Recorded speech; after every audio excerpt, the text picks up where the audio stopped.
السلام علیکم ورحمۃ اللہ وبرکاتہ۔ قال اللہ تبارک و تعالی فی الکلام المجید والفرقان الحمید، فاعوذ باللہ من الشیطان الرجیم، بسم اللہ الرحمن الرحیم۔ ان اللہ وملائکتہ یصلون علی النبی یا ایھا الذین آمنوا صلوا علیہ وسلموا تسلیما۔ اللہم صل علی محمد وعلی آل محمد صلی تعالی ابراہیم وعلی آل ابراہیم انک حمید مجید۔ اللہم بارک علی محمد وعلی آل محمد کما بارکت علی ابراہیم وعلی آل ابراہیم انک حمید مجید۔ جزاک اللہ آپ سب لوگوں کو شریک ہونے کا۔ اعوذ باللہ من الشیطان الرجیم، بسم اللہ الرحمن الرحیم۔ رب اشرح لي صدری ویسر لي امری واحلل عقدۃ من لسانی یفقهوا قولی رب زدنی علما۔ الحمدللہ لاسٹ ٹائم جو 2 بجے سے ٹائم چینج ہوا تھا تو اس میں بہت سارے لوگ آ نہیں سکے تھے، تو پھر ہم 4 to 5 کا سیشن شروع کر دیں۔ تو انشاءاللہ مجھے ریمائنڈ کرنے کے موقع نہ دیں اپنے یاد، کیونکہ ہفتے میں ایک دن کا ہے، یہ 1 گھنٹے کا ہے، 1 ویک میں 1 آور تو نکال لیں، اور وہ بھی سنڈے ہے تو جو بھی کرنا ہے صبح میں دوپہر تک کر لے، شاپنگ واپنگ میں جو کر صرف 4 سے 5 تک کا ٹائم نکال دے انشاءاللہ۔ یہ نہ کسی کی شہرت کے واسطے ہے نہ کسی کے نام کے واسطے ہے، یہ بس اللہ کو خوش کرنے اور اللہ کے کلام کو سننے اور اس کو سمجھنے، اس پہ عمل کرنے کی کوشش کر رہے ہیں۔ اس میں نہ آپ کی بڑائی نہ میری بڑائی ہے، بس اللہ کی خوشی چاہ رہے ہیں اور کچھ بھی نہیں۔ ہم جو سلسلہ شروع کر رہے تھے اسی تعلق پہ آنے سے پہلے میں کچھ بعض مرتبہ میرا طریقہ ہے کہ نارمل جیسے اسٹریٹ فارورڈ اسپیچز رہتے ہیں، لوگ بات کرتے ہیں، میں تھوڑا سا اس کو چینج کر کے بات کرنے کی کوشش کرتا ہوں۔ اللہ تعالیٰ کے بعد سب سے اہم مقام کس کا ہے؟ وہ حضور اکرم صلی اللہ علیہ وسلم، کیونکہ فارسی میں ایک شعر ہے، بعد از خدا بزرگ توئی قصہ مختصر، یعنی اللہ کے بعد سب سے اہم آپ ہیں، بس قصہ مختصر ہے تو دس از دا اسمالسٹ تھنگ ٹو سے، بیان کرنے کا بس قصہ ہم ختم کر رہے ہیں کہ اللہ کے بعد سب سے بڑا پوزیشن حضور اکرم صلی اللہ علیہ وسلم کا ہے، اور ان کا نام جب بھی لے لیتے ہیں ایک مرتبہ صلی اللہ علیہ وسلم بھی کر سکتے ہیں۔ ہم تو شروع میں درود بھیج دیے تھے حضور اکرم صلی اللہ علیہ وسلم سے، تو الحمدللہ اللہ تعالیٰ اس درود کو قبول کروائے۔ اچھا، حضور کا پوزیشن کیا ہے؟ دیکھیں، جہاں پولیٹیکل اسٹیٹمنٹ شپ رہتی ہے سب سے top best statement in the world, جو جوڈیشری کا ڈپارٹمنٹ ہے سب سے ٹاپ جوڈیشری پرسن، جیسے سپریم کورٹ کا chief justice of supreme court جو بولتے ہیں اس سے بھی اعلیٰ مقام۔ کہیں آرمی کا پوزیشن ہے تو سب سے بیسٹ کمانڈر ان چیف حضور اکرم صلی اللہ علیہ وسلم۔ اس کے علاوہ بیسٹ ہسبینڈ، بیسٹ فادر، اور پھر ماشاءاللہ سے میڈیسن میں بھی انہوں نے اتنے تفصیلات بتائے ہیں، اس کو طب نبوی کے نام سے اس کتاب بنا دی ہے جس میں حضور اکرم صلی اللہ علیہ وسلم نے بتایا کہ اس سے فائدہ ہے، یہ کرو یہ کرو یہ کرو یہ کرو۔ تو بیسٹ فزیشین، بیسٹ سائیکالوجسٹ جو پڑھ سکتے ہیں وہ ہے۔ اچھا، میڈیسن میں ایک خالی آپ کو ایک چیز بولتا ہوں، ایک حدیث میں ہے کہ کلونجی کھایا کرو، اور وہ موت کے سوا ہر بیماری کی دوا ہے۔ اب زمانے 1400 سال پہلے کیا سمجھ سکتے ہیں لوگ، وہ کہیں گے کہ یہ ایسی کون سی دوا ہے جس سے ہر قسم کا مرض دور ہو جا سکتا ہے؟ ہوتے رہا 1400 سال بعد کیا ہوا، جب سائنٹسٹ نے ریسرچ کرنا شروع کیا کہ کلونجی کیا ہے، کیمیکل انالیسس کر کے اس کا جو ریسرچ کیے ہیں اس سے پتہ چلا ہے کہ کلونجی جو لیتے ہیں ان کا ڈیفینسو میکانزم اسٹرانگ ہو جاتا ہے۔ اب آج کل جو ہے ہزاروں سال کے بعد ریسرچ کر کے کیا کیے ہیں، ڈیفینسو میکانزم بڑھانے کے لیے کیا کرتے ہیں، ویکسین دیتے ہیں۔ کہیں آپ ٹریول کر رہے ہیں تو اس کا جو ہے ہر قسم کے ویکسین جو ملتے ہیں۔ اب یہ کووڈ کا بھی جو ہے ویکسین کیا ہے، یہ ویکسین کیا ہے، کیا کووڈ کو ختم کرتا ہے؟ نہیں، یہ ویکسین کا مقصد یہ ہے کہ آپ کا ڈیفینسو میکانزم کو اسٹرانگ کرتے ہیں کہ اگر کووڈ سے ایکسپوجر ہو تو آپ کی باڈی اس کو ختم کر دے۔ تو کلونجی میں یہ فائدہ ہے کہ وہ آپ کا ڈیفینسو میکانزم بڑھا دیتے ہیں، اور ڈیفینسو میکانزم جس کا بڑھ جاتا ہے نا، وہ ہر قسم کی بیماری کا مقابلہ کر سکتے ہیں۔ تو اسی لیے وہ جو حدیث ہے کلونجی استعمال کرو، یہ موت کے سوا ہر بیماری کا اس کا علاج ہے۔ تو یہ خالی ایک ریفرنس بتا دینا چاہ رہا ہوں۔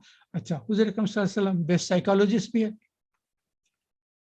اگر کوئی بات تفصیل سے لوگوں کے ذہن میں بٹھانا ہوتا تو جب ہم اسٹریٹ فارورڈ بول دیتے ہیں نا، یہ کام کرو اس سے فائدہ ہوگا، یہ ایسا کرو ایسا کرو، تو حضور اکرم صلی اللہ علیہ وسلم کا طریقہ میں بتاتا ہوں۔ جب کوئی چیز لوگوں کے ذہن میں بٹھانا چاہتے تھے تو حضور اکرم صلی اللہ علیہ وسلم جواب سے پہلے لوگوں سے سوال پوچھتے تھے کہ یہ بتاؤ کہ یہ کیا ہے. تو لوگ اپنے اپنے طور پہ بولتے تھے اور بعض بولتے تھے کہ اللہ اور اس کا رسول جانتا ہے. تو اس جب کوشچن کرنے کے بعد جب آنسر ملتا تھا اس کے بعد ایکسپلینیشن دیتے تھے تو صحابہ کہتے ہیں کہ وہ چیز ہمارے ذہن میں ایسی مضبوط ہو جاتی جیسے پتھر پہ لکیر, کیونکہ حضور نے پہلے ہم سے کوشچن کیا تو ہم سوچ میں لگ گئے, اس کے بعد جو جواب دیا وہ جواب پکے طور پہ ہمارے ذہن میں آ گیا. اس کی ایک مثال دیتا ہوں. حضور اکرم صلی اللہ علیہ وسلم صحابہ کے ساتھ بیٹھے ہوئے تھے, ایک مرتبہ پوچھا کہ مفلس کون ہے؟ تو صحابہ نے کہا کہ مفلس کا مطلب یہ ہے کہ جو کسی کے پاس نہ پیسہ ہو نہ رقم ہو, غریب ہو, فقیر ہو, اور اس کے پاس کوئی چیز نہ ہو. تو انہوں نے کہا کہ ہم جہاں تک سمجھتے ہیں مفلس وہ ہے جس کے پاس نہ مال و دولت ہو, کچھ نہیں, بالکل ہینڈ ٹو ماؤتھ بھی نہیں ہے, کچھ بھی نہیں ہے, بالکل مجبور و محتاج ہے, کچھ نہیں ہے اس کے پاس دنیا میں. تو یہ جواب انہوں نے کہا. تو حضور نے کہا کہ نہیں, مفلس وہ نہیں ہے, مفلس یہ ہے. تو اس کے بعد جو ایکسپلینیشن کیا تو صحابہ کے ذہن میں بڑھ گئی. حضور اکرم صلی اللہ علیہ وسلم نے کہا کہ مفلس وہ ہے. آپ لوگ کئی مرتبہ سنے بھی ہوں گے مگر مجھے خوشی ہوتی ہے کہ پھر سے ریپیٹ کر دوں تاکہ پھر یہ ذہن میں چیز آئے. مفلس وہ ہے, وہ شخص جو قیامت کے دن آئے گا اور اس کے پاس نیکیوں کے پہاڑ ہوگی اور وہ خوش ہوتے رہے گا کہ میرے پاس اتنے نیکیاں ہیں. اس کے بعد حساب کتاب ہوگا. حساب کتاب کیا ہے؟ آپ کا سوال جواب ہوتا ہے. اور اس کا اب آج کل کے لحاظ سے ایکسپلینیشن کرتا ہوں میں, پہلے بھی کیا ہوں گا, میں اس کو بتاتا ہوں کہ قیامت کا میدان جو ہے کہ اب آج کل کے ہمارے ذہن کے لحاظ سے سمجھانے کے لیے بتا رہا ہوں, اگر اس میں کوئی حقیقت نہیں ہے. آج کل کے لحاظ سے فٹ بال چلتے رہتا ہے, چلیے فٹ بال کا ایگزامپل دے دیتا ہوں. ایک بڑی فٹ بال پچ ہوگی زبردست, اور اس کے اطراف دیکھتے ہیں نا آڈینس سیٹوں میں بیٹھے ہوئے سے ہزاروں لاکھوں جمع ہوں گے, سب اطراف سے سرکولر بیٹھے رہتے ہیں. اس کے بعد سینٹر آف دا پچ پہ ایک بڑا مشین ہوگا جس کو اب میں کہتا ہوں کہ 360 ڈگریز وائڈ ایک کمپیوٹر اسکرین رہے گا, اور ہر انسان کا جس کا نام اعمال دیے جائیں گے ان سے کہا جائے گا کہ یہ تمہارے نام اعمال ہے, اس کو جا کر اس مشین میں پلے کرو. تو وہ جا کر وہ کیسٹ لے جا کے جو بھی وہ میموری اسٹک ہوگی, کچھ بھی ہوگی, آپ کے نام عمل لگا دیں گے تو وہ پلے کرنا شروع ہو جائے گا. تو اب آپ کو جب سے عقل آئی ہے, جب سے آپ حساب کتاب کریں, لوگوں سے انٹریکشن ہوا ہے, کچھ نیکیاں کریں, کچھ گناہ کریں, کسی کو تکلیف پہنچائیں, کسی کو فائدہ پہنچائیں, یہ ساری آپ کی لائف ہسٹری پلے ہونا شروع ہو جائے گی کمپیوٹر اسکرین پہ.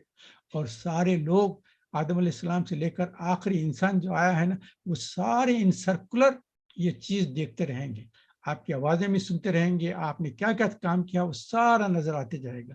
کس کو آپ نے جھوٹ بولا, کس کو دھوکہ دیا, کس کی غیبت کی, ہر چیز اس کو بتاتے چلے جائے گی. وہ جب پورا ختم ہوگا تو اس وقت ایک فرشتہ پکارے گا کہ اس انسان میں جس پر جو ظلم کیا ہے, زیادتی کیا ہے, آؤ اور اپنا حق لے لو. تو اس وقت جب لوگوں نے دیکھا ہے, کسی نے دیکھا کہ مجھے جھوٹ بولا تھا, کسی نے دیکھا کہ مجھے دھوکہ دیا تھا, کسی نے دیکھا کہ مجھے غیبت کی تھی, کسی نے کہا کہ میری بے عزتی کی تھی, مجھے بدنام کیا تھا, میری ہیوملیشن کیا تھا, سارے جن پہ اس کا حق رہے گا وہ سارے لوگ ایک کیو بن کے کھڑے رہ جائیں گے اطراف. اور وہ کیو آئے گی تو فرشتہ اٹھائے گا اور ان سے کہے گا تمہارے ساتھ یہ نقصان ہوا, تو آج کل کی کرنسی کچھ نہیں ہے, نہ پیسہ ہے, نہ سونا ہے, نہ کچھ ہے, یہ کرنسی آج کی نیک اعمال ہے. تو ہم اس نیک اعمال سے تمہارا جو بھی حق تھا وہ ادا کر دیتے ہیں. تو وہ ادا کرنا شروع کر دیں گے. تو ایک پہلا جو آئے گا اس کو اتنا دیں گے, سیکنڈ آئے گا, تھرڈ آئے گا, ہوتے ہوتے جو نیکیوں کے پہاڑ تھے وہ ختم ہو جائیں گے اور کیوں میں کچھ باقی لوگ رہیں گے. تو وہ کہیں گے کہ پہلے والے تو سب لے کے چلے گئے, اب اس کے پاس تو نیکیاں تو ہے نہیں, تو اب ہم کو کیا ملے گا؟ تو فرشتے کہیں گے کچھ نہیں, تمہارے اپنے جو گناہ ہے, نقصانات ہے, تم نے جو لوگوں کا حق مارا ہے وہ یہاں اتارنا شروع کر. تو ان کے نام اعمال میں جو انہوں نے گناہ کیا تھا, جو انہوں نے ظلم کیا تھا, وہ اس شخص کے پاس جمع کرنا شروع کر دیں گے. جب لاسٹ آدمی وہاں سے جائے گا تو دیکھیں گے تو اس کے پاس گناہوں کے پہاڑ جمع ہو جائیں گے. تو حضور نے فرمایا کہ قیامت کے دن مفلس وہ رہے گا جو نیکیاں لے کر آئے گا, مگر جب حساب کتاب ختم ہوگا تو اس کے پاس گناہوں کے اور نقصانات اور فکروں پریشانیوں کے ڈھیر لگ جائیں گے. تو یہ میں صرف آپ کو یہ بتانا چاہ رہا تھا کہ جب کوئی چیز ذہن میں ڈالنا چاہتے ہیں تو حضور سوال کرتے تھے اور اس کو اہمیت بتاتے تھے تو لوگوں کے ذہن میں یہ چیز بات ہو جاتی. اچھا اسی سلسلے میں اب آپ مجھ سے ناراض نہ ہو، کیونکہ میں ایک مرتبہ جب دعا کا سیشن شروع ہوا تھا تو اس وقت میں نے کہا تھا کہ اللہ کے پاس کیا چیز نہیں ہے جو جس کی اس کے پاس اہمیت ہے. تو لوگوں کو ذرا سا ناپسند ہوا کہ یہ کیا شخص بولتا ہے کہ اللہ کے پاس کیا نہیں ہے جو ایسا اس قسم کے الفاظ. مگر میرا ایک سمجھانے کا طریقہ تھا، میں سمجھانا یہ چاہتا تھا اللہ کے پاس دعا مانگنا اور احتیاجی نہیں ہے. تو اس کی اللہ تعالیٰ کو وہ چیز بہت پسند ہے، کیونکہ وہ بندوں میں وہ تلاش کرتے ہیں کہ اللہ کے پاس نہیں ہے. وہ اللہ کسی سے دعا نہیں مانگ سکتے، اللہ کو کون دے سکتا ہے؟ اللہ کے پاس تو سب ہے. تو مجھے کہنے کا مطلب یہ ہے کہ کوئی چیز کو امپورٹنس دینے کے لیے میں اس طریقے سے بیان کرتا ہوں. تو آج بھی آپ کے سامنے ایک سوال کرتا ہوں. ہم کو پتا ہے کہ دین کے جو بیسک جو فنڈامنٹلز آف اسلام ہے کیا ہے؟ 5 ستون ہے نا، بنیان اسلام میں خمس 5 پلرس آف اسلام ہے. زبردست چیز ہے نا، آپ سب کو پتا ہے. اب میں آپ سے کوشچن کرتا ہوں کہ وچ از دا پلر پروفیٹ صلی اللہ علیہ وسلم نیور ڈیڈ. اب آپ لوگ غصے میں آئیں گے کہ یہ کیا بات کرتے ہیں، ہم معمولی انسان تو ہر پلر کو کرنے کی کوشش کرتے ہیں. تم نے اتنی بڑی بات بول دی کہ حضور نے کون سا پلر، اور وہ بھی اسلام کا پلر نہیں کیا، تو یہ تو بڑی آپ نے گستاخی کر دی. مگر میں کہتا ہوں کہ پہلے میرا جواب تو سن لے، پھر اس کے بعد مجھ سے کہیں. حضور اکرم صلی اللہ علیہ وسلم نے ساری عمر کبھی زکوٰۃ نہیں دی. زکوٰۃ از اے پلر آف اسلام، مگر حضور نے کبھی زکوٰۃ نہیں دی. کیونکہ زکوٰۃ کس پہ ہوتی ہے؟ جس کے پاس اتنی رقم ہو کہ سال بھر اس پر گزر جائے تو اس پہ زکوٰۃ ہوتی. اور حضور کا معاملہ تھا کہ ایک رات میں جب تک کہ جو بھی ان کے پاس ہے خرچ نہ کرتے تھے سو نہیں سکتے تھے. ایک مرتبہ عائشہ رضی اللہ عنہا کہتے ہیں کہ ایک مرتبہ لیٹے تھے، اس کے بعد تھوڑی دیر کے بعد ایک دم اٹھ گئے، کہے کہ مجھے بے چینی ہو رہی ہے. تو جہاں لیٹے تھے وہاں ایک درہم یا دینار کچھ رکھا ہوا تھا، تو وہ کسی نے لا کر حضور کو تحفہ دیا تھا، تو وہ تقسیم کرنے کی میں ایک بچ گیا تھا. تو اس کے پاس لیٹے ہیں تو ان کو نیند نہیں آ رہی تھی، تو اٹھے اور اس درہم اور دینار کو لے کر باہر گئے کسی مانگنے والے کے ہاتھ میں رکھ دے کے واپس آ کے لیتے. تو ایک رات بھی ایسی نہیں گزاری کہ ان کے پاس کچھ پیسہ بچا ہو رہا. تو ہم جو زکوٰۃ رہتی ہے وہ زکوٰۃ کیا ہے؟ ایک سال آپ کے پاس اس اماؤنٹ پہ گزر جائے تو اس کی زکوٰۃ دیتے ہیں. تو بتانے کا مطلب یہ تھا کہ زکوٰۃ ایک ایسی چیز ہے، حضور نے اس پلر کو نہیں کیا کیونکہ ان کو ضرورت ہی نہیں محسوس ہوئی. اب دین میں زکوٰۃ کی بہت اہمیت ہے. کیا اہمیت ہے؟ اقیموا الصلاۃ وآتوا الزکاۃ. جہاں نماز کی بات ہوئی ہے فوری اس کے ساتھ زکوٰۃ کا معاملہ بھی ہوگا. اور قرآن میں 20 مرتبہ یہ دونوں کو ملا کے بیان کیا گیا. اقیموا الصلاۃ وآتوا الزکاۃ، جب نماز قائم کرتے ہیں تو اس کے ساتھ ساتھ زکوٰۃ دو. تو قرآن میں اس کا بہت بڑا مرتبہ ہے. آپ کو پتا ہے حضرت ابوبکر صدیق جب خلیفہ بنے ہیں تو سب سے پہلے انہوں نے کام کیا کیا؟ لوگوں سے زکوٰۃ کے لیے لوگوں کو بھیجا گیا. تو بعض لوگ دے رہے تھے، بعض لوگوں نے کہا کہ تو حضور کے زمانے میں تو ہم دے دیتے تھے، اب حضور تو نہیں رہے، اب آپ یہ آپ لوگوں کی خلافت ہے، ہم نہیں دینا چاہتے. تو بعض لوگوں نے انکار کیا. تو حضرت ابوبکر صدیق نے کہا کہ جو لوگ نماز میں اور زکوٰۃ میں فرق کرتے ہیں ان کے ساتھ میں جہاد کرنا چاہتا ہوں. حضرت عمر نے کہا کہ دیکھو آپ یہ مسلمان ہیں، ابھی تو حضور کی بات فوری ایسی، انہوں نے کہا کہ نہیں، آپ کو پتہ نہیں، اگر اب اس وقت لینینسی کریں گے نا تو زکوٰۃ کا جو سلسلہ ہے وہ آئندہ کے لیے بالکل ختم ہو جائے گا. لوگ نماز پڑھیں گے مگر زکوٰۃ نہیں دیں گے. تو جب حضرت بکر صدیق نے کہا کہ میں جنگ کرنے کے لیے تیار ہوں جو لوگ نہیں دیتے، تو پھر بعد میں سب لوگوں نے کہا کہ نہیں جنگ کی بات نہ کریے، جو حضور کے زمانے میں دیتے تھے ہم برابر دے دیا کریں گے. اور دوسری چیز کیا ہے؟ حضرت معاذ ابن جبل رضی اللہ تعالیٰ کو جب یمن کا گورنر بنا کے بھیجے تھے حضور نے کہا کہ معاذ تم نئی جگہ جا رہے ہو، یمن میں جا رہے ہو، وہاں جانے کے بعد نئے لوگ اسلام قبول کریں گے، ان کے سامنے دین کیسا پیش کرو گی؟ تو انہوں نے کہا کہ جب دین شہادت دے دیں گے اس کے بعد ان کو آہستہ سے سمجھاؤں گا کہ 5 وقت کی نماز فرض ہے. جب نماز پڑھنا شروع کر دیں گے تو ان کو کہوں گا کہ سال میں ایک مرتبہ جو ہے صوم فرض ہے، روزہ رکھنا ہے. اور جب اس کے بعد جب اس پہ عادی ہو جائیں گے تو ان سے کہوں گا کہ زکوٰۃ دینا ہے. اور زکوٰۃ کیا ہے؟ آپ کے جو مالدار ہیں نا ان کا مالوں میں سے لے کر ہم جو آپ کے جو غریب لوگ ہیں اس جگہ کے ان لوگوں میں تقسیم کر دیں گے. اس تعلق سے آپ کو ایک پوائنٹ اور بتا دیتا ہوں. دیکھیے اللہ تعالیٰ نے ساروں کی تخلیق کر دی انسانوں کی. اگر اللہ تعالیٰ سارے انسانوں کو ہدایت پہ پیدا کر دیتے تو کوئی پرابلم نہیں تھا. سارے پیدا ہونے کے بعد سے اللہ تعالیٰ کے ایسے فرمان بردار ہوتے جیسے فرشتے ہوتے, مگر اللہ تعالیٰ نے صرف فطرت رکھی کہ اچھی چیز کون سی ہے, بری چیز کون سی یہ سمجھ لو, مگر اس کے بعد ہدایت کو چھپا دیا گیا اور اپنے رسولوں کو بھیج کر ان کے ذریعے سے ہدایت پہنچائی گئی. صحیح بات ہے نا؟ تو اسی لیے میں بیان کرتا ہوں. اچھا, دوسری چیز کیا ہے, اگر اللہ تعالیٰ سارے انسانوں کو دولت مند پیدا کر دیتے تو پھر نہ زکوٰۃ کا سلسلہ رہتا نہ تقسیم رہتی. تو اللہ تعالیٰ نے کسی کو مال دیا ہے, کسی کو غربت دی ہے, تاکہ جو مالدار ہیں اپنا مال غریبوں تک پہنچائے. دونوں کو ثواب ہے. یہ جو مال دینے والا ہے وہ دے گا تو اللہ تعالیٰ کی فرما برداری ہوگی, اور جو غریب ہوگا وہ قبول کرے گا تو اس کو بھی ثواب ملے گا کہ کسی نے آپ کو تحفہ دیا ہے اور وہ تحفہ قبول کرے. اس کے تعلق سے ایک چیز یاد رکھیے, زکوٰۃ جب دیں گے نا خوشی سے, اپنے دل کی خوشی سے دیں. یہ اللہ تعالیٰ نے آپ کے اوپر ایک زبردست امتحان تھا, جس امتحان سے آپ کو اللہ تعالیٰ نے پاس کیا ہے. اور دوسری چیز یہ, جس کو آپ زکوٰۃ دے رہے ہیں اس کا احسان مند ہو کہ اس نے آپ کی زکوٰۃ قبول کر کے آپ کی ذمہ داری پوری کر دی. ایسا نہ سمجھنا ہے کہ میں دے رہا ہوں اس پہ میں احسان کر رہا ہوں. نہیں, آپ یہ سمجھیں کہ جو قبول کر رہا ہے اس نے آپ پر احسان کیا ہے, جو آپ نے جو زکوٰۃ دی قبول کر دی. اس کی سمجھانے کے لیے ایک بات بتا دوں آپ کو. حضرت عیسیٰ علیہ السلام جب آئیں گے, زمانہ قریب آ رہا ہے, میں بہت ڈسکشنس ہو رہے ہیں کہ کب آئیں گے, کتنے سال رہ گئے کیا, وہ اس ڈسکشن میں نہیں جاتا.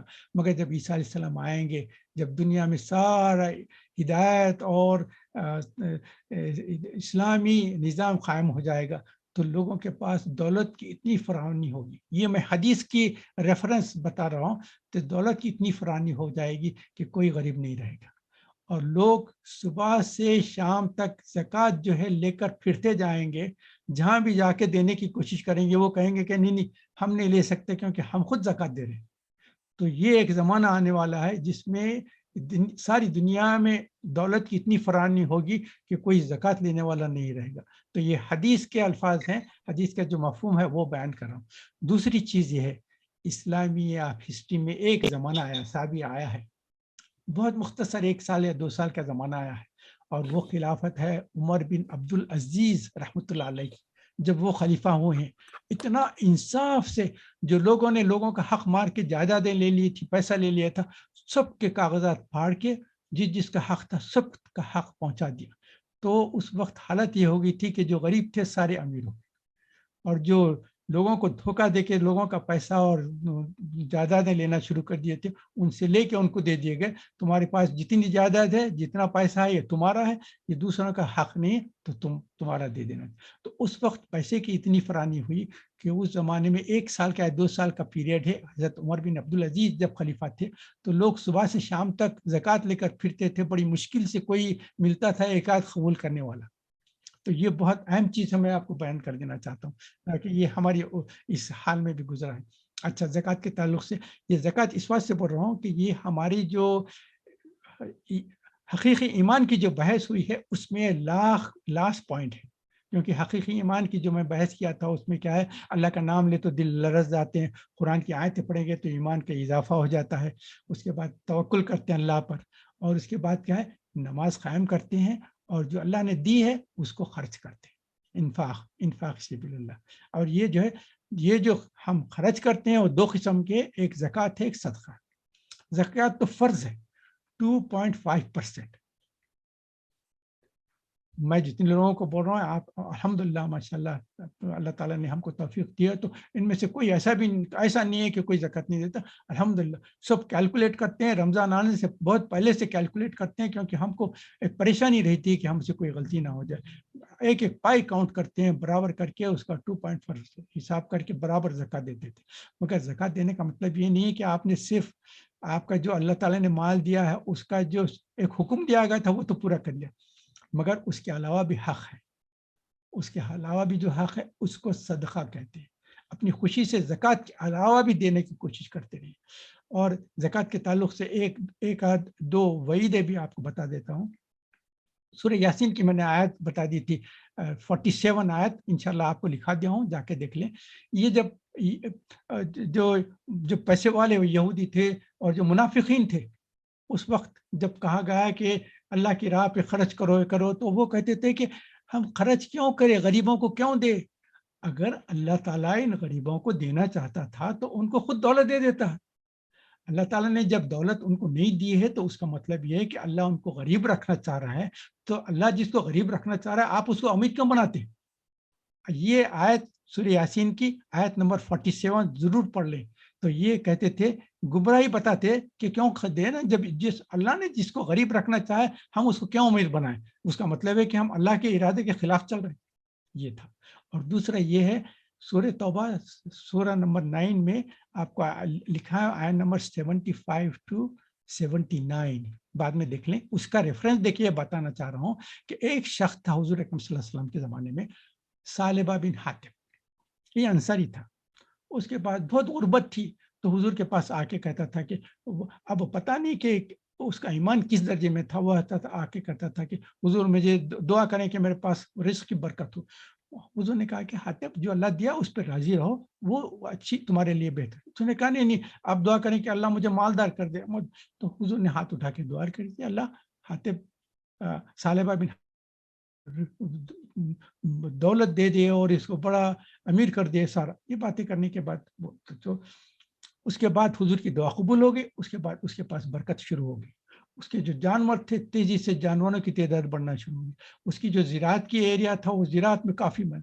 تو اس کے بعد وہ اتنی اس کے پاس روانی ہو گئی کہ وہ جس جگہ تھا اس سے موو کرتے کرتے کرتے دور چلے گئے.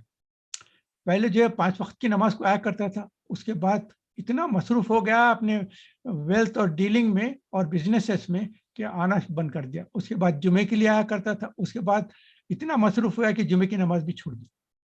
تو حضور نے کہا کہ حاتب کا کیا مال نظر آتا ہے؟ تو انہوں نے کہا کہ نہیں، وہ اتنا دولت مند اور مالدار ہو گیا، اس کا بزنس ایسا چل رہا ہے، اس کی زراعت ایسی چل رہی ہے، اس کے جانوروں کا یہ حصہ چل رہا ہے کہ اس کے پاس موقع ہی نہیں آ کے ملنے. تو حضور نے کہا وائل وائل فر ثعلبہ. تو ثعلبہ کے لیے حضور نے کہا کہ اس پہ اللہ تعالیٰ کی لعنت ہو گئی ہے کہ یہ جو ہے دولت کے پیچھے جا کے دین کو چھوڑ دیا. اس کے بعد جب زکوٰۃ کا حکم آیا تو حضور نے صحابہ کو بھیجا کہ جتنے مالدار ہیں سب سے زکوٰۃ تقسیم کر لو. لوگوں کے پاس گئے تو ہر ایک جس کے پاس بھی گیا انہوں نے کہا کہ اچھا حضور کا کیا ہے؟ تو کتنی زکوٰۃ بنتی؟ اتنی ہے. تو جانوروں سے دے دی. اب بعض لوگ جو جانور دیتے تھے زکوٰۃ میں سب سے عمدہ بہترین جانور چن کے دیتے تھے کہ کہتے تھے کہ اللہ کی راہ میں دے رہے ہیں، بہترین دے رہے ہیں. ہمارے جیسے نہیں تھے کہ کبھی کسی کو دے رہے ہیں صدقہ دے رہے ہیں تو جو پرانے کپڑے ہیں جو ہم پہن نہیں سکتے اور جو چیز ہم کو گھر میں پسند نہیں ہے وہ صدقے میں دے رہے ہیں. پسند نہیں. صدقے کے لیے کیا ہے؟ اللہ تعالیٰ نے بتایا کہ جو تم کو پسند ہے وہ چیز دو. لن تنالوا البر حتى تنفقوا مما تحبون. میں یہ آیت بھی آپ کو بتا دیا ہوں، یہ بھی آپ کا ریفرنس ہے، بعد میں چیک کر لیں. تم کو تمہارا جو اللہ کی راہ میں دے رہے ہیں اس وقت تک قبول نہیں ہوتا جب تک کہ وہ نہ دو جس کو تم پسند کرتے. تو یہ بہت اہم چیز ہے. تو جب حاتب کے پاس بھی پہنچے تو اس نے کہا کہ یہ کیا ہے؟ انہوں نے کہا کہ نہیں، حضور نے زکوٰۃ مانگا. زکوٰۃ کیا ہے؟ یہ کیا میرے پاس پیسہ ہے تو اس کو لے کر مجھے غریب بنانا چاہتے ہیں؟ کہ نہیں میں سوچتا ہوں، جاؤ اب. تو صحابہ نے چلے گئے. پھر جب واپس آ رہے تھے پھر آ کے پوچھا تو اس نے کہا کہ نہیں، پھر بھی میں غور کر رہا ہوں، بعد میں دوں گا. جب صحابہ نے آ کے حضور کے سامنے کہا تو حضور نے کہا کہ اب حاتب سے ایک پیسہ بھی ہم نہیں لیں گے. جب میرے صحابہ جا کے منگے تھے تو وہ انکار کیا تھا، اب ہم ایک پیسہ بھی نہیں لیں. اس کے بعد جب اس کو پتہ چلا تو حضور کے پاس مال و دولت لے کر آیا. حضور یہ میں آپ کے لوگ آئے تھے تو میں نہیں دے سکا. حضور نے کہا کہ نہیں، اب میں تمہارے پاس سے کوئی چیز قبول نہیں کرتا، یہ سب لے کے چلے جاؤ، یہ تمہارا. وہ رویا پلایا، اس کے بعد چلے گئے. اس کے بعد پھر حضور کے پاس کبھی نہیں. حضرت ابوبکر صدیق جب خلیفہ بنے تو اس وقت زکوٰۃ لے کر آ کے کہا کہ یہ میری زکوٰۃ ہے. حضرت ابوبکر صدیق نے کہا کہ نہیں، جب حضور نے تمہاری زکوٰۃ قبول نہیں کی تو میں بھی قبول نہیں کر سکتا، واپس چلے جاؤ. حضرت عمر کے زمانے میں بھی انہوں نے واپس کر دیا. حضرت عثمان کے زمانے میں اس کا انتقال ہوا. تو یہ جو آیت ہے چیپٹر 9 سورہ توبہ کی 75 to 79 جا کر ریفرنس دیکھیں تو اس میں بتایا گیا ہے کہ بعض لوگ کہتے ہیں کہ وعدہ کرتے ہیں کہ جب اللہ ہم کو دے گا، دولت دے گا، ہم اللہ کے راستے میں خرچ کریں گے. جب اللہ تعالیٰ نے دولت دے دی تو پھر وہ مکر گیا. اپنے وعدے سے پھر گیا. اور جو ایسا کرتے ہیں اللہ تعالیٰ ان کے سینوں میں دلوں میں نفاق پیدا کر دیتے ہیں اور وہ نفاق کی حالت میں ان کی موت ہو جاتی ہے. اللہ تعالیٰ اس کو ہم کو بچا کرے. اللہ.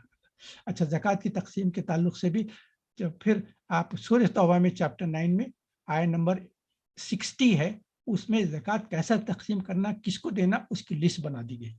ایک چیز میں آپ کو بتا دوں, زکوٰۃ جب دیں گے نا, سب سے پہلا حصہ اپنے رشتہ داروں کا, غریب رشتہ دار جو ہے نا, ان کو سب سے پہلے دیں. اور آپ کو ضرورت نہیں ہے جب دیں گے کہیں کہ یہ میں زکوٰۃ دے رہا ہوں, ان کو کہیں کہ ان کو زکوٰۃ کا سلسلہ ہی نہیں, بالکل چھپے چھپے طریقے سے ادا کر دینا چاہیے ان کو, تاکہ احساس کمتری نہ ہو کہ میرا ایک رشتہ دار مجھے زکوٰۃ دے رہا ہے. ایسا نہ ہو. ڈھونڈ ڈھونڈ کے اپنے رشتہ داروں کو تلاش کریں کہ کون ضرورت مند ہے, تاکہ اس کو بولنے سے پہلے آپ دے دیں. اور سب سے بڑی چیز کیا ہے, زکوٰۃ کے لیے تو کسی کو بولنے کی ضرورت نہیں ہے, آپ اپنا خیال کر کے حساب کر کے تقسیم کر دیں. تو رشتہ داروں میں سب سے پہلے اپنے رشتہ داروں کو دینا ہے. صدقہ بھی دیں گے, صدقہ کا بھی کبھی موقع آتا ہے نا, تو سب سے پہلے تلاش کریں کہ اپنے کوئی رشتہ دار کی ضرورت مند ہے تو پہلے ان کو دے, جو قریبی رشتہ دار ہیں ان کو دے, اس کے بعد دور کے رشتہ داروں کو دے. اس کے بعد جو زکوٰۃ کی تقسیم ہے وہ غریبوں کو, محتاجوں کو, مسافروں کو, اور جو جس کی غلامی میں ہے, خیر غلامی تو آج کل نہیں ہے مگر اس کا سلسلہ تھا کہ جو مقروض ہیں, پریشان حال ہے, ان کو بھی دے سکتے ہیں. تو اس کی لسٹ ہے, مگر آپ کو بیان کر دینا چاہ رہا ہوں. تو سب سے پہلے غریب رشتہ داروں کا حق ہوتا ہے. اور ترمذی کی حدیث ہے, حدیث نمبر 658, اس میں بیان کیا گیا جو اپنے غریب رشتہ دار کو دیتا ہے اس کو دوہرا ثواب ملتا ہے. ایک تو آپ نے اس کی مدد کی, دوسرا یہ کہ آپ نے اپنے رشتہ دار کے ساتھ حسن سلوک کیا, 2 اجر ملتے ہیں. یہ بہت زبردست چیز ہے. اور پھر جب بھی دینا, چھپا کے دینے میں بہت زبردست ثواب ہے. آپ کو پتا ہے کہ قیامت کے دن عرش کے سائے میں 7 لوگ رہیں گے. قیامت کی جو پریشانی ہے, گرمی ہے, جتنے تکالیف ہیں, ان سے محفوظ رہیں گے, کیونکہ وہ عرش کے سائے میں رہیں گے. وہ 7 لوگ ہیں جو عرش کے سائے میں رہیں گے. تو وہ ان لوگوں میں ایک وہ شخص ہے جو جب بھی کسی کی مدد کیا ہے, زکوٰۃ صدقہ دیا ہے, کسی کی مدد کیا ہے, تو چھپے چھپے, اور اس کو بتانے کے لیے بتایا گیا ہے کہ اس کا سیدھا ہاتھ جو دے رہا ہے بائیں ہاتھ کو پتہ بھی نہیں چلتا. اس طریقے سے پوشیدہ طور پہ دیتا ہے. تو یہ اس کا بہت احتیاط کرے. تو ہم تو وہ 7 جو لوگوں کی قسم بتائی گئی اس میں پتہ نہیں ہم کس میں بھی کوالیفائی کر سکتے ہیں نہ کر سکتے ہیں, مگر ایک چیز کی کوشش یہ کریں کہ ہم جو بھی نیک کام کریں, کسی کی مدد کریں, اس کی اشاعت نہ کریں, اس کو بیان نہ کریں, نہ اس کے سامنے کبھی ریفر کر کے بتائیں کہ دیکھو تم کو جب اس وقت پریشانی تھی میں نے تمہاری مدد کی تھی نہیں کی تھی. یہ بول دیں گے تو آپ کا سارا ثواب ختم. چھپا کے دیں اور اس کو پتہ بھی نہ چلے. اب آپ کو بتانا چاہتا ہوں کہ ایک مرتبہ یہ ہوا کہ ایک شخص نے یہ خفیہ تقسیم کرنے کے لیے رات میں لیٹ نائٹ, پتہ نہیں 11 بجے 12 بجے, کچھ اپنے تھیلی میں کچھ سونا یا کچھ اماؤنٹ لے کر نکلا. رات میں اندھیرے میں جاتے جاتے کوئی نظر نہیں آ رہا تھا, بڑی مشکل سے کوئی ایک نظر آیا تو بغیر اس کو کچھ کہے کہ اس کے ہاتھ میں تھیلی رکھ کے واپس چلے گا. تو کہا کہ یہ میں چھپا کے دے دیا. تو دوسرے دن ایک لوگوں میں اشتہار ہوا اور شہرت ہوئی کہ رات میں کوئی آدمی ایک طوائف کے ہاتھ میں اپنا پیسہ رکھ کر چلے گیا. اب اس کو ایک پریشانی ہوئی کہ کوئی نیک اور غریب پر کسی کو دینا چاہ رہا تھا, یہ تو کوئی پراسٹیٹیوٹ تھی جس کو میں نے دے دیا. خیر اس نے کہا کہ اللہ معاف کرے, مجھ سے غلطی ہو گئی. پھر دوسری رات پھر ایک تھیلی بنایا, اس میں پیسہ ڈالا, آج کوشش کرتا ہوں کہ ضرورت مند کو دے دوں. اس کے بعد رات میں نکلا, پھر دیکھتے دیکھتے ایک نظر آیا آدمی, غریب ہی دکھ رہا تھا, اس کے ہاتھ میں رکھ دیا, چلے گیا. دوسرے دن پھر اشتہار ہوا, شہرت ہوئی کہ کل رات کسی آدمی نے ایک چور کے ہاتھ میں اپنا پیسہ جمع کر دیا. پھر اس کو پریشانی ہوئی کہ ارے میں تو سمجھ رہا کوئی غریب پریشان ہو گیا, یہ تو چور ہے, تو یہ تو چوری کر کے پیسہ کماتے رہتا ہے, اس کو کیا دے دے. پھر اللہ سے معافی چاہیے کہ اللہ اب آج رات میں کرتا ہوں, کسی غریب کو پہنچا دے, میں کسی کو ضرورت مند کو پہنچا دے. تو بڑی پھر تیسری رات میں نکلا اور تھیلی لے کے نکلا, ایک نظر آیا تو اس کے ہاتھ میں دے کے چلے گا. اب 3rd ڈے پھر اناؤنسمنٹ ہوا کہ رات کسی آدمی نے ایک مالدار آدمی کو اپنا پیسہ دے کر چلے گا. اب یہ پریشان کیا اللہ، میں کیا میں چھپا کے دینے کی 3 مرتبہ کوشش کیا اور 3 مرتبہ کیسے لوگوں کو پہنچ گیا. مگر بعد میں پتہ چلا ہے کہ جب یہ چیز عام ہو گئی تو اس کے بعد وہ تینوں نے آ کر جو بیان کیا ہے، جو حالات بدلے ہیں، اس کو سن کر آپ خوش ہو جائیں گے. طواف نے کہا کہ جب اللہ مجھے گھر بیٹھے بغیر یہ گندا کام کیے کہ میرے ہاتھ میں پیسہ دے رہا ہوں، تو میں یہ گندے کام کو آج سے توبہ کری معاف کر دوں. اس کے بعد سے اس نے اپنا وہ جو پروسٹیوشن کا سلسلہ تھا اس نے ختم کر دیا اور توبہ کر لی. تو اس پیسے سے اللہ تعالیٰ نے اس کا کیریکٹر اور کیریئر بدل دیا. دوسرا یہ تھا، چور نے بھی کہا کہ جب اللہ مجھے بغیر چوری کے دلا رہا ہے تو میں چوری کیوں کروں. انہیں توبہ کر لی کہ آج کے بعد کبھی آئندہ کبھی چوری نہیں کروں گا. تو اس کا بھی کیریئر بدل گیا. تیسرا شخص جو مالدار تھا اس نے کہا کہ مجھے اتنی شرمندگی ہے کہ میرے پاس اتنا زیادہ مال ہے اور مجھے کبھی توفیق نہیں ہوئی کہ راتوں میں اندھیرے میں نکل کے غریبوں کی مدد کروں گا. میں آج سے ڈیسائیڈ کر لیا ہوں کہ میرا جو مال ہے اس میں سے ریگولر میں سوچ کے نکالوں گا اور غریبوں تک میرا اپنا مال تقسیم کروں گا. تو 3 لوگوں کو جو اس نے دیا تھا، اگرچہ کہ ہم کو معلوم ہوا کہ غلطی ہوئی تھی، مگر ان تینوں کا بہترین نتیجہ نکلا. تینوں بہترین طریقے پہ آ گئے. تینوں نے اپنے جو پاس تھا اس کی توبہ کر لی اور ان کا فیوچر انہوں نے بنا لی. تو یہ بہت اہم چیز میں آپ کو جو بیان کر دینا چاہتا ہوں. اچھا، مال جو ہے نا، مال کے تعلق سے دیکھیے 2 امتحانات ہوتے ہیں. ایک تو ہم نے پڑھا تھا نا، ایک کہ اللہ تعالیٰ جو ہے مال کے نقصان سے، اولاد کے نقصان سے، تجارت کے نقصان سے، اور یہ ساری چیزوں سے جو ہے اللہ تعالیٰ امتحان لیتا ہے. جو ہم آیت پڑھتے ہیں نا، انا للہ و انا الیہ راجعون، اس سے پہلے کی جو آیت ہے اس میں یہ ہے ساری چیزیں بنایا ہے کہ نقسم من الاموال والانفس والثمرات وبشر الذین صابرون. تو یہ جو آیت ہے نا، اللہ تعالیٰ تمہارا امتحان لیتے ہیں، کبھی مال کے نقصان سے، کبھی اولاد کے نقصان سے، کبھی رشتہ داروں کے نقصان سے، کبھی تمہارے جائیداد کے نقصان سے، کبھی بیماریوں سے. یہ امتحان لیتے. مگر اس کے علاوہ کیا ہے معلوم؟ کبھی مال دے کر بھی امتحان لیتے. جب مال دیتے ہیں تو اس کا امتحان بہت سخت ہوتا ہے، کیونکہ جب مال لے لیتے ہیں تو انسان صبر ہی کرتا ہے نا. کیا کرے گا؟ اس کا تو چلے گا تو صبر کرے گا. مگر جب مال دیتے ہیں اس کے بعد انسان بالکل تشفی ہو جاتی ہے، ایک سیٹسفیکشن آف ہارٹ کہ چلو میرے پاس کوئی محتاجی نہیں ہے، میرے پاس تو اتنا ہے کبھی کسی کی مدد مانگنے کی ضرورت نہیں. مگر یہ نہیں سوچتے کہ جو آپ کا مال دیا ہے نا، وہ مال کا بھی آپ اللہ تعالیٰ وہ امتحان لے گا. اس کے تعلق سے ایک صحیح بخاری کی حدیث ہے، میں بیان کر دینا چاہتا ہوں. 3 لوگ تھے، اللہ تعالیٰ ان کے امتحان کے لیے ایک فرشتے کو بھیجا. یہ صحیح بخاری کی حدیث ہے، میں آپ کو بعد میں چاہیں تو اس کا ریفرنس بھی دیتا ہوں. اس میں 3 لوگوں جن کا ہوا ہے، ہو سکتا ہے آپ لوگ پڑھے بھی ہوں گے، سنے بھی ہوں، مگر پھر میں بیان کر دیتا ہوں تاکہ پھر سے ہو جائے. ایک شخص تھا، اس کو کہتے ہیں کہ کچھ اسکن ایسا ڈیزیز تھا اس کا جس کے ہیئر لاس ہو گئے، جس کو ہم ایلوپیشیا کہتے ہیں. تو وہ ایک نوجوان آدمی تھا، مگر ایلوپیشیا ہو کے بال سارے جھڑ کے ایسا ہو گیا کہ لوگ اس کو کوئی بوڑھا سمجھنا شروع کر دیے تھے. دوسرا شخص تھا جس کو ایک اسکن ڈیزیز تھی، جیسا لیپریسی ٹائپ کی کوئی چیز تھی. اور تیسرا شخص تھا جو اندھا تھا. یہ 3 کا امتحان ہو. پہلے جس کے پاس لیپریسی تھی اس کے پاس یہ فرشتہ پہنچا ہے، ایک نوجوان کے جیسا آ کے کہا کہ دیکھیے آپ کون ہیں، کیا ہیں. ان سے پوچھ لیا، کہا کہ دیکھیے آپ کو اگر آپ کو اللہ کوئی چیز دینا چاہ رہا ہے، آپ کو کسی چیز کی ضرورت ہے، تو آپ کیا دعا کریں گے، کیا مانگیں گے، کیا چاہیں گے. تو انہوں نے کہا کہ اگر اللہ میری کوئی دعا قبول کرتا ہے تو میں یہ دعا کروں گا، اللہ جو میرے کو جو ایلوپیشیا ہے وہ دور کر دے اور مجھے جو ہے بہترین خوبصورت چہرہ والا بنا دے. تو اس کے بعد انہوں نے کہا کہ اچھا جانوروں سے آپ کون سا جانور پسند کرتے ہیں؟ انہوں نے کہا کہ مجھے اونٹ بہت پسند ہے.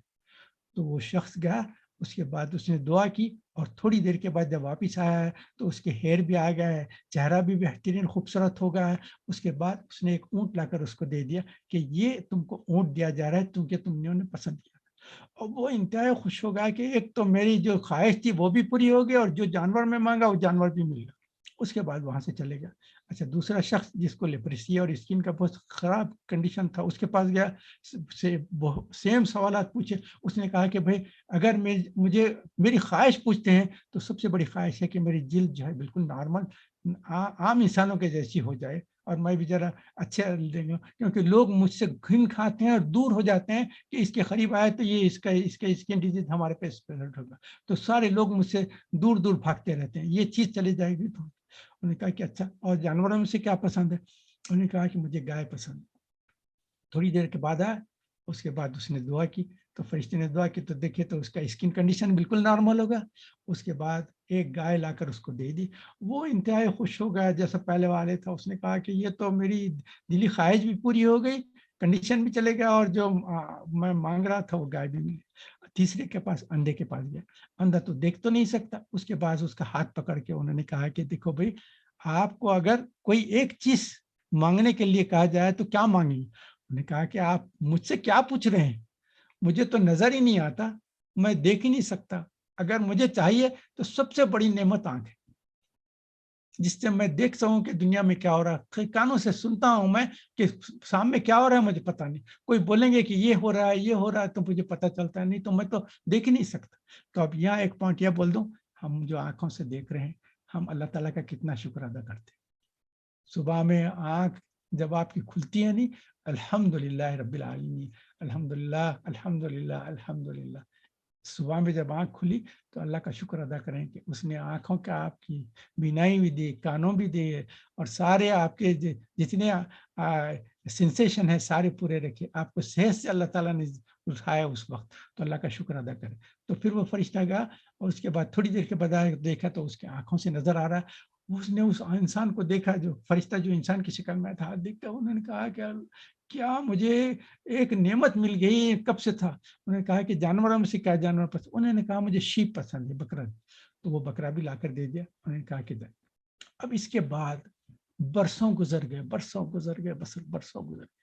وہ جو گنجا تھا جو ایلوپیشیا والا تھا، اس کے پاس اتنی اللہ تعالیٰ نے برکت دی کہ اونٹوں کے جو ہے قطار کی قطار، جہاں تک نظر جائے اونٹیں نظر آ رہے ہیں. وہ گائے والے کے پاس گئے تو گائے نظر آ رہے ہیں، یہ شیپ والے کے پاس آئے تو شیپیں نظر آ رہے ہیں. یہ برسوں کے بعد پھر وہ فرشتہ امتحان لینے کے لیے آیا.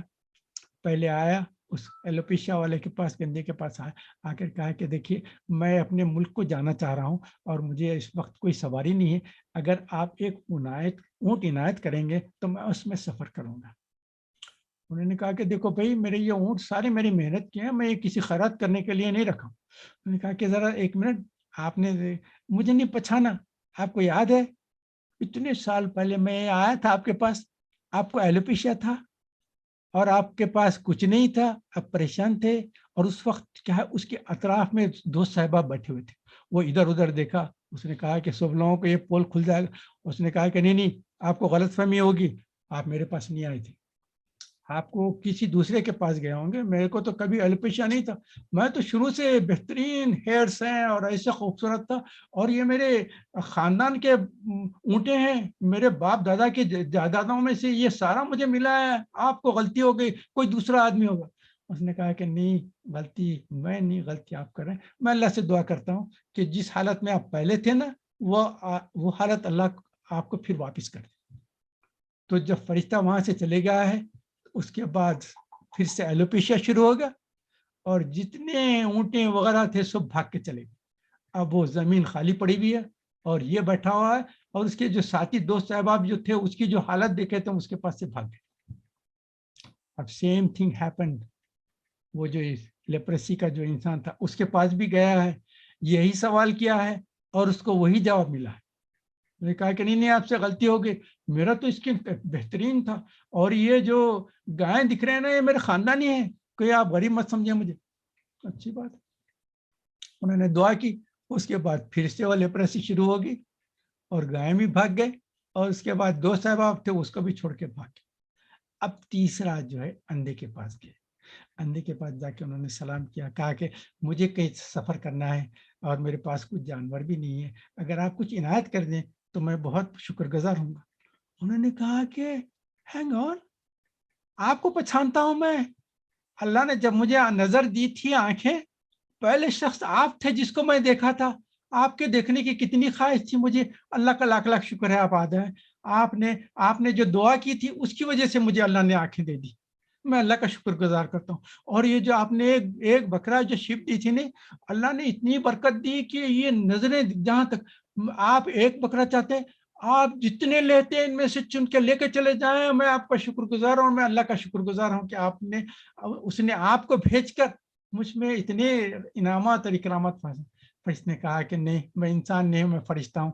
اللہ نے امتحان کے لیے 3 لوگوں کے پاس مجھے بھیجا تھا, 2 تو فیل ہو گئے, اور آپ نے جو اللہ نے آپ کو جو دولت دی تھی, عنایت کی تھی, اور اللہ کا جب حکم آیا کہ اس کو خرچ کرو, اس میں سے استعمال کرو, اس میں سے جو لوگوں کا حصہ بھی کرو, تو آپ نے جو دینا تھا اس سے زیادہ آپ نے بعد میں کر دی, اور اللہ تعالیٰ آپ کو اور برکت دے, اور اللہ تعالیٰ آپ کو اور ثواب میں اضافہ کر دے, اور آپ اپنے امتحان میں کامیاب ہوئے, 2 آپ کے ساتھی فیل ہو گئے. اس سے یہ صحیح بخاری کی حدیث ہے, میں ایسے قصے کہانیاں نہیں بیان کرتا, صحیح بخاری کی حدیث ہے. آپ چاہتے ہیں تو میں کبھی ریفرنس بھی دوں گا, یا آپ یوٹیوب پہ جا کے یا اس پہ جا کے یہ 3 لوگوں کا حال بیان کرو جس کو اللہ تعالیٰ نے عنایت کی تھی اور امتحان لیا تھا, اور اس میں سے کون کامیاب ہو, یہ انشاءاللہ تعالیٰ اس کا آپ سوال مل جائے گا. اور اللہ تعالیٰ یہ سورہ ہمزہ جو بولا ہوں, سورہ نمبر 104, اس میں آپ جو شروع کی آیت ہیں دیکھ لیں, وہ پورا سورت دیکھ لیں, وہ دیکھ لیں.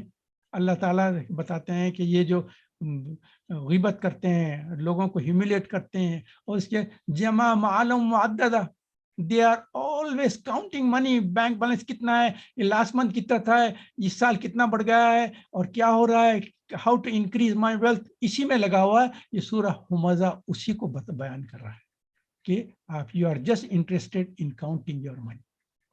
یہ اس کے تعلق سے اللہ تعالیٰ نے بہت وعید کی ہے. جا کے ایک چیز آپ کو بیان کر دوں, یہ جیسے 3 لوگوں کا حصہ ہوا تھا, یہ جو ہے آپ کو سورہ جو ہے 28 آیت نمبر 76 اینڈ 81, یہ قارون کے تعلق سے ہے. آپ کو پتہ ہونا چاہیے, قارون کا نام تو کئی وقت سنا ہوگا. اللہ نے اتنی دولت دی تھی, اس کے جو ریزروائر تھے جہاں پیسہ رکھتا تھا, اس کے جو کنجیاں تھے, کنجیاں اتنے تھے کہ کئی لوگوں کو اٹھانا پڑتا تھا. آپ اندازہ کریے, ایک چابی سے آپ ایک تجوری کھول دیں تو کتنا رہتا ہے. تو اس کے پاس اتنی دولت تھی کہ اس کے جو چابیاں تھے کئی لوگ اپنے کھانوں پہ اٹھا کر لے جاتے تھے. اور اس کا قارون کا کیا ہوا, جب خرچ کرنے کے لیے قیامت ہو, کہا کہ نہیں, یہ ساری جو دولت ہے نا, یہ نعوذ باللہ یہ اللہ کی طرف سے نہیں, یہ from my thinking, from my intellectual. یہ ہم بولتے ہیں نا کہ یہ میرا جو پوزیشن ملا ہے نا, I have work hard for this, اور میں انٹیلیجنٹ ہوں, اس کی وجہ سے مجھے سارا ملا. یہ جو کہتے ہیں نا, قارون یہی بولا کرتا تھا. تو اس کا نتیجہ کیا ہوا, آپ یہ سورہ میں دیکھیں, سورہ نمبر 28 میں 76 میں تو اپنی بڑائی کرتے گیا, اور 81 میں کیا ہوا, اللہ تعالیٰ نے اس کو اور اس کا مال و اسباب, اس کے چابیاں, اس کے جو بھی ساتھی تھے, سب کو اللہ تعالیٰ نے دفن کر دیا, دھس گیا, زمین میں دھس گیا, اور کب تک دھستے جا رہا ہے اس کا بھی کوئی اطلاع نہیں. تو یہ ایک وارننگ ہے, یہ بھی میں بیان کرنا چاہتا ہوں. اور جو ہے سورہ نمبر 65 جو ہے نا, اس کی آیت نمبر 15 بھی یہ ہے, اللہ تعالیٰ بتاتے ہیں کہ مال اور اولاد تمہارے لیے ایک امتحان ہے. اولاد سے بھی دے کر اللہ تعالیٰ امتحان لیتا ہے, اور مال سے بھی اللہ تعالیٰ. اور آپ کو ایک چھوٹا ایک بتا دیتا ہوں, جب آپ صدقہ کرتے ہیں, مال خرچ کرتے ہیں, آپ سمجھتے ہیں کہ مال میرا چلے گا, ایسا نہیں. اللہ تعالیٰ کا وعدہ ہے, آپ جب صدقہ دیتے ہیں تو آپ کے صدقے میں برکت ہو کے آپ نے جتنا دیا اس سے زیادہ اللہ واپس کر دیتا. اس کا کبھی بھی آپ امتحان کر کے دیکھیے, اور آپ کو اس کا نتیجہ ملے گا.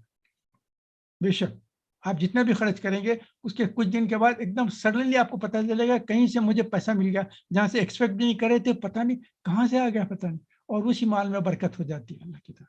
اس کی ایک مثال دیتا ہوں, اگرچہ کہ مجھے بولنا نہیں چاہیے, یہ اس کے ساتھ اسٹینڈرڈ کی مثال نہیں ہے, آپ کو صرف سمجھانے کے لیے بتاتا ہوں. آپ کے پاس جب فلش یوز کرتے ہیں نا, کیا ہوتا ہے, جیسے آپ نے بٹن دبایا, ہینڈل دبایا, پانی ایمٹی ہو جاتا ہے, اور پھر نیو واٹر آنا شروع ہو جاتا, جس سے پھر آپ کا سسٹم بھر جاتا. اب بھرا ہوا جو سسٹم ہو, اس میں آپ مزید پانی لانا چاہیں تو لا سکتے ہیں؟ نہیں، پانی اس وقت تک نہیں جائے گا جب تک کہ آپ فلش کو خالی نہ کریں گے. آپ اس کو ختم کریں پھر اثرت نیا پانی آنا شروع ہو جائے گا. آپ اس لحاظ سے صدقے میں آپ دینا شروع کر دیں کہ اللہ تعالیٰ آپ کو اتنی برکت دے گا، اس سے زیادہ مال آپ کو دے دے گا اللہ تعالیٰ سے. اور جب بھی مال دیں آپ صدقہ دینا اس کو چھوٹا سمجھیں، یہ نہ سمجھیں کہ میں نے بہت بڑی چیز دے دی. نمبر 1 اس کو جو بھی دیں گے اس کو سمجھیں کہ میں بہت چھوٹا سا حصہ اپنی مال سے دے رہا ہوں.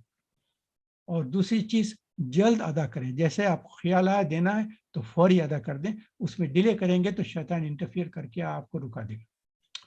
اور تھرڈ ہی چھپا کے دیں، جیسا میں نے کہا نا مال کو دیں، جو چھپا کے دیتا ہے وہ عرش کے سائے میں جو 7 لوگ ہیں ان میں سے ایک کیٹیگری میں آ جاتے ہیں.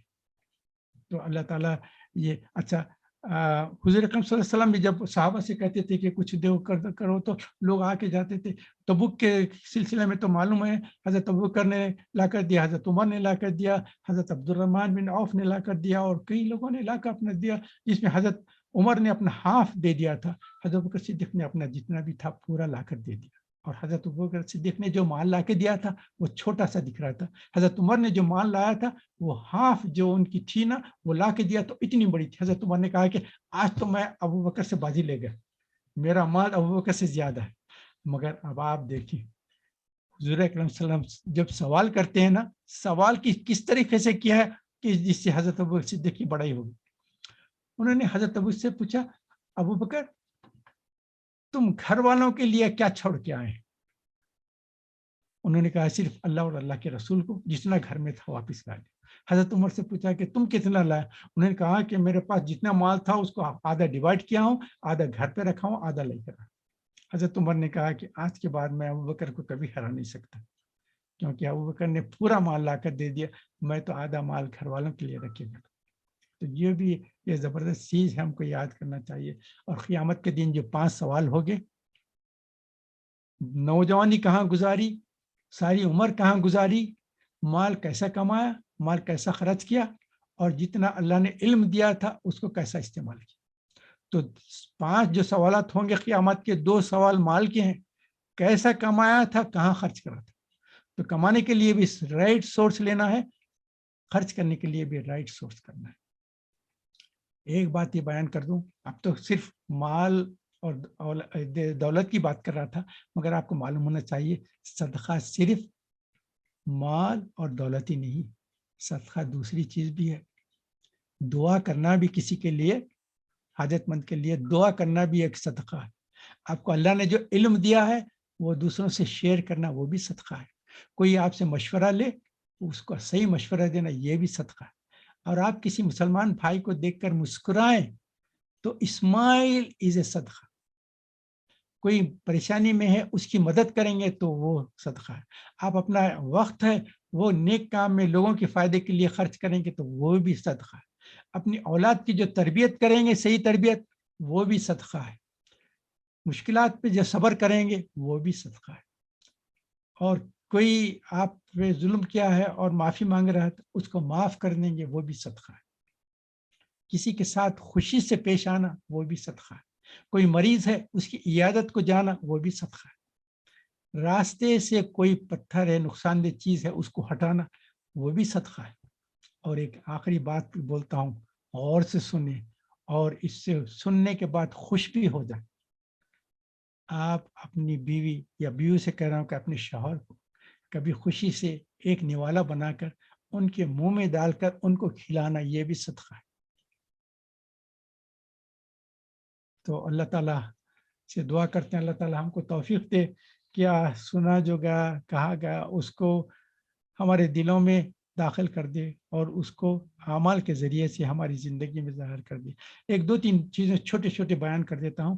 حضرت علی کا مقالہ ہے، کہتے ہیں کہ جو تمہارے پاس مال ہے نا، جب تک مال تمہارے پاس ہے تو اس کی حفاظت کے پیچھے پڑے ہوئے، سیکیورٹی دیکھتے ہیں کہ کہاں رکھو کہ کوئی ہیک نہ کر جائے، اس کو پیسہ نہ نکال دے، اور بینک بیلنس کو بھی چیک کرتے ہیں کہ کسی نے غلطی سے ادھر سے ادھر نہ ہوگا. تو مال کی دولت کی آپ حفاظت کرتے ہیں. حضرت علی کہتے ہیں کہ جب تک مال تمہارے پاس ہے تم اس مال کی حفاظت کرتے ہو. جب تم وہ مال اللہ کے راستے میں اور صدقے میں اور مدد کے لیے خیرات کر دیں گے، دے دیں گے نا، تو وہ مال تمہاری حفاظت کرے گا. تمہارا جب نقصان کا، پریشانی کا وقت آئے گا، وہ مال تمہارے لیے بہترین ثواب کا اور اجر کا ذریعہ بنے گا. تمہارے نقصانات کو، فکروں کو، پریشانیوں کو، بلیات کو دور کر دے گا. اللہ تعالیٰ کا یہ حدیث میں کیا مفہوم یہ ہے کہ اللہ کو جب تمہارے اوپر غصہ آتا ہے اور تمہارے اوپر ناراضگی ہوتی ہے، تم صدقہ کر دو گے تو ایسا ہوگا کہ جیسا آپ نے پانی بہا دیا اور ساری جو گرمی تھی ختم ہوگی. تو اللہ تعالیٰ کے غضب کو اور غصے کو صدقے سے زیادہ کوئی تیزی سے ختم کرنے والا نہیں. تو اس کے تعلق سے عائشہ رضی اللہ تعالیٰ عنہ جب کسی کے پاس کوئی صدقہ بھی جاتے تو جو صدقہ لے کے جاتا تھا اس سے کہتے تھے کہ وہاں صدقہ دینے کے بعد کھڑے رہ کے سنو کہ وہ کیا دعا کرتا ہے، تو وہ نوٹ کر کے آ کے مجھے بتانا. جب وہ آ کے بتاتا تھا تو فوری وہ ساری دعائیں ریپیٹ کر دیتے تھے، کیونکہ وہ چاہتے تھے کہ یہ جو میں نے صدقہ دیا ہے یہ دعائیں اس کا نتیجہ نہ ہو جائے. وہ جو دعائیں مجھے دیا ہے میں اس کے سارے دعائیں اس کی طرف ریٹرن کر دیتا ہوں تاکہ یہ صدقہ کا جو اجر ہے وہ مجھے ملے پورا. اور حضور صلی اللہ علیہ وسلم کے پاس کسی نے ایک بکری تحفے میں دی تھی، تو حضور اکرم صلی اللہ علیہ وسلم آنے کے پہلے تک لوگ آ کے مانگتے گئے تو انہوں نے بکری کے پیسز کاٹتے گئے. اس کے بعد ایک شولڈر بچ گیا تھا. جب حضور آئے تو حضور نے کہا کہ کیا ہوا آج؟ انہوں نے کہا کہ ایک بکرا دیا گیا تھا تو مگر لوگ آ کے مانگتے گئے تو میں نے اس کے پیسز کر کے نکالنا شروع کر دیا، اب صرف ایک شولڈر بچ گیا ہے آپ کے لیے. حضور نے کہا عائشہ شولڈر بچا نہیں، جتنا تم نے لوگوں کو دے دیا ہے وہ ہمارے لیے بچ گیا ہے. شولڈر تو ہمارے کھانے کے لیے آ گیا ہے اور وہ سارا جتنا تم نے دے دیا وہ ہمارے لیے ریزرو ہو گیا ہے، ہمارے کھاتے میں آ گیا. حضرت عیسیٰ علیہ السلام کہتے تھے کہ دیکھو مال خرچ کرو، کیونکہ جس کو جو چیز پسند ہے وہ اسی جگہ جہاں مال رہے گا اسی میں دل لگا رہے گا. ہمارا مال دنیا میں ہے تو دنیا میں کھٹکا لگا رہا ہے، یہی رہے گا کہ بھئی ابھی اتنا مال ہے، ابھی تو موت نہ آئے، کچھ اور دن ٹھہر جائے، یہ مال ہے میرا، دولت ہے سب. مگر جس کا مال اس دنیا میں چلے گا ہے، جس جگہ گیا ہے جہاں مال ہے وہاں کی محبت رہتی. دنیا میں مال رہے تو دنیا کی محبت، اور جب مال وہاں بھجا دیا نا تو وہاں کی محبت ہوتی. جب ملک الموت آتے ہیں نا تو مسکرا کے کہتے ہیں کہ بھئی کب سے انتظار میں تھا، تمہارے آنے کا انتظار کر رہا تھا، میں کب سے چاہ رہا تھا کہ تم لے جائے اور مجھے میرے اللہ سے ملا دے. تو یہ کیفیت پیدا ہو جاتی. تو اللہ تعالیٰ ہمارے کو یہ ان چیزوں سے محبت دے، ان چیزوں پہ آنے کی کوشش کرے. اللہ تعالیٰ ہم سے جو کچھ غلطیاں خطا ہو گیا اللہ تعالیٰ اپنی رحمت کے طفیل معاف فرما دے. آپ لوگوں کا بہت ممنون و مشکور ہوں جو آپ نے اپنا وقت نکالا اور میرے ساتھ اپنا ٹائم گزارا.